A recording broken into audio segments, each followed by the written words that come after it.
Hi வணக்கம் நண்பர்களே.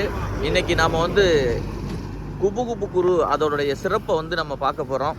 என்ன அப்படின்னு பார்த்தீங்கன்னா, அவங்களுடைய சிறப்பு என்ன அப்படின்னா பாருங்கள், அவங்க எங்கே தங்கியிருக்காங்களோ அங்கே வந்து ஒரு ஆர்வமாக இருக்குது. அது மட்டும் இல்லை, எத்தனாவது வருஷம் நாங்கள் இங்கே தான் இருக்கோம் அப்படிங்கிறத காமிக்கிறாங்க. ஹாய் அண்ணே, வணக்கம். ஒரு சின்ன ஒரு இன்ஃபர்மேஷன் என்ன அப்படின்னா, நானும் ஒரு வரிசையாக ஒரு 4 நாளாக பார்த்துக்கிட்டு தான் வர்றேன். எத்தனையோ பாத யாத்திரை வாகனங்கள் சென்று கொண்டு இருக்கிறது.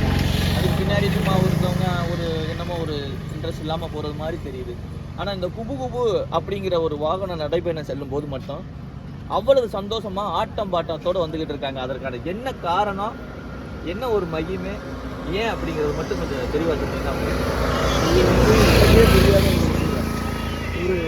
நான் எனக்கு சர்வீஸ்க்கு ஒரு 32 வருஷம் வந்துக்கிட்டு இருக்கேன். எனக்கு இதனோட வேகத்தை வச்சு தான் இந்த குபு குபுங்கிறது எங்கள் குருசாமி வச்ச பேர். அதை பயன்படுத்தி நம்ம வந்துக்கிட்டு இருக்கோம். எங்களுடைய மகிமை வந்து எங்களோட பக்தர்கள் எப்போதுமே ஆடி பாடி போகிறதுனால பக்தர்கள் எங்கள்கிட்ட அதிகமாக அளவுக்கு அதிகமாக எங்கள் வாகனத்துக்கு முன்னாடி வர்றாங்க. இதுதான் எங்களோட சிறப்பாக இருக்குது. ஆனால் நீங்கள் இந்த குபு குபு அப்படிங்கிற பேர் யார் வச்சுருப்பா? ஆனால் உங்களை பார்த்தா ஒரு 55-60 வயசு மாதிரி தெரியுது. வயசை கூட்டி கொடுங்க நினைக்காதீங்க சாமி, ஏன்னா உங்களுக்கு அனுபவம் அதிகமாக இருக்கும். இது என்ன காரணம்?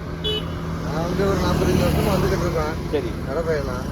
அப்போ எங்களுக்கு ஒரு குருசாமி இருந்தார். அவர் என்னென்னா, அவங்களாம் வரையில் நாங்கள் இளம் வயசு எங்களுக்கு. அப்போ அந்த காலகட்டத்தில் அப்போ நாங்கள் வேகமாக நடந்து குப்பு குப்புன்னு வருவோம். குப்பு குப்பு ட்ரெயின் மாதிரி குப்பு குப்புன்னு வேகமாக வர்றதுனால எங்களுக்கு எங்கள் குருசாமி வச்ச பேருங்க குப்பு குப்புன்னு. அது அவருக்கு பின்னால் நாங்கள் தனியாக பிரிஞ்சு வந்ததுக்கு பின்னால் நாங்கள் என்ன பேர் வைக்கணும்னு முடிவு பண்ணாலும் இந்த அவர் கொடுத்த பேரையே எங்களுக்கு ஒரு மிகப்பெரிய பாக்கியம் நினச்சி அதை வச்சு நாங்கள் வந்துக்கிட்டு இருக்கிறோம். இதுதான் இந்த இதுக்கு காரணம். நண்பர்களே, நான் வந்து இதை நீங்கள் விளையாட்டாக கேட்கலான்னு நினைக்கிறீங்க.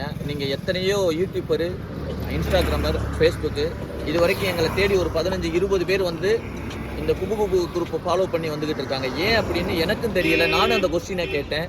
ஆனால் அவ்வளவு வேகத்தில் மக்கள் ஆடி பாடி தன்னுடைய துக்கங்களெல்லாம் மறந்து சந்தோஷமாக இந்த ஆறுபடை முருகனை பார்க்க சென்று கொண்டிருக்கிறார்கள்.